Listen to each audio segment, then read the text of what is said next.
Hey going guys, it's Logi here and welcome to my Iron Dragons Legacy Slayer Guide. The things you should expect to see in this video are the requirements you need to kill them, some recommended items and inventory setups, how to get to them, where to kill them, and how to kill them, and also items you expect or want to pick up throughout the task. On the screen in front of you, you'll see the requirements needed to kill them. There aren't really any, there's no Slayer requirements, it's just a decent combat level with a protect from magic spell. Some recommended items are the Demon Horn Necklace, which gives you prayer back for when a bone is buried, then the Bone Crusher to automatically bury the bones, so you really never need any prayer restore. Decent magic gear, decent magic level, an anti-fire shield or anti-fire potions with that in combination, or just a super anti-fire potion from scratch. You can expect to see around 100k Slayer experience an hour. The reason I don't include other experience rates is because you can kill them any way you want to. It doesn't necessarily have to be magic, it can be melee. That rate though is subjected to your gear.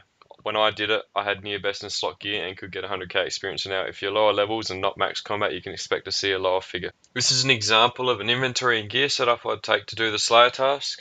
Realistically, I understand that some of you aren't going to be able to afford some of the gear you see in this picture, so I'll give some examples of alternative gear choices and alternative inventory setups. So we'll start with the gear first. Instead of full Virtus, you can bring Mystic or Arhims or something like the old Gandalf. Instead of the wand and book, you can bring a Polypore staff, an ancient staff, staff for light, anything similar to that. A quick Google on the wiki will easily tell you what other sorts of gear you can swap in and swap out. I choose to use a Ring of Wealth for increased drop table drops, as I do Slayer for profit as well as experience. And of course your full Slayer helmet. You also notice the Demon Horn necklace and the Bone Crusher. You can't really swap them out with anything, but those two items in situ allow me to do the task without any sort of real prayer renewal. In my inventory, you'll see overloads, and once again, of course, some of you aren't going to have this. You can swap them out for supers or extremes or something similar to that. I have prayer renewal potions just in case, for whatever reason, my prayer slowly starts to drop, but I've actually never had to use a dose of them with this gear setup.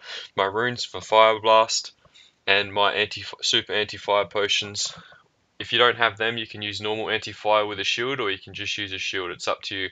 I also recommend, if you're at lower levels, maybe some sort of healing familiar, a bunyip, a unicorn or something like that, but for me Soul Split does the job, and then the Charming Imp of course, and the ring to get back to the master at the end of the task.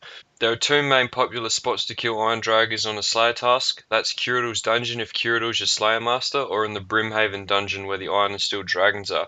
On the screen in front of you I have a picture of the Brimhaven dungeon. In the top right hand corner you can see the entrance, which is pretty self-explanatory on how to get there. You just follow the lines and jump the agility gaps and you get to the Iron Dragons. If you have the dungeoneering level for it also, there's a resource dungeon in the Iron Dragon room that is stocked with more Iron Dragons. But for me, where I did the task and where most other high levels will do the tasks is in the Cyrodiil Slayer dungeon. Use your Ferocious Ring to get to Cyrodiil, and in the bottom right hand corner where the exclamation mark is, you can see the entrance. You just follow your path around until you get to the Iron Dragons.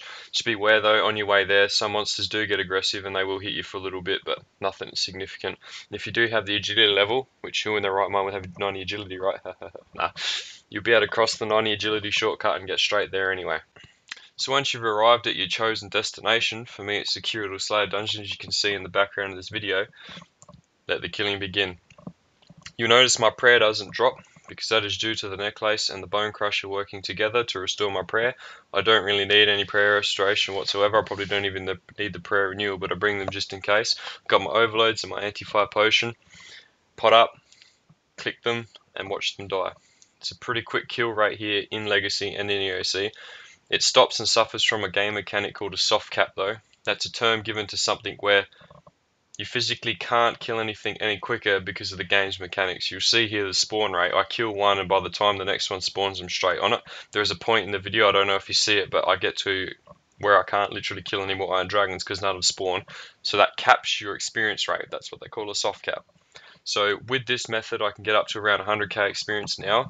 You won't notice much difference with EOC whatsoever because you'll get hit by that soft cap again. You'll both be able to kill the monster at the point where it dies and the next one spawns.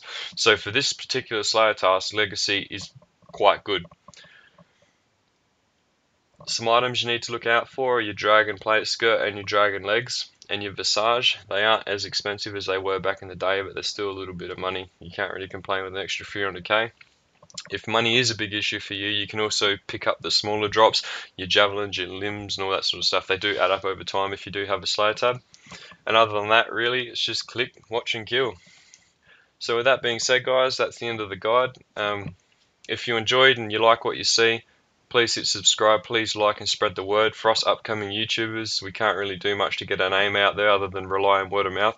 So I would appreciate if you can tell your friends, or if you like what this guide does for people, you can link it to them and all that sort of stuff.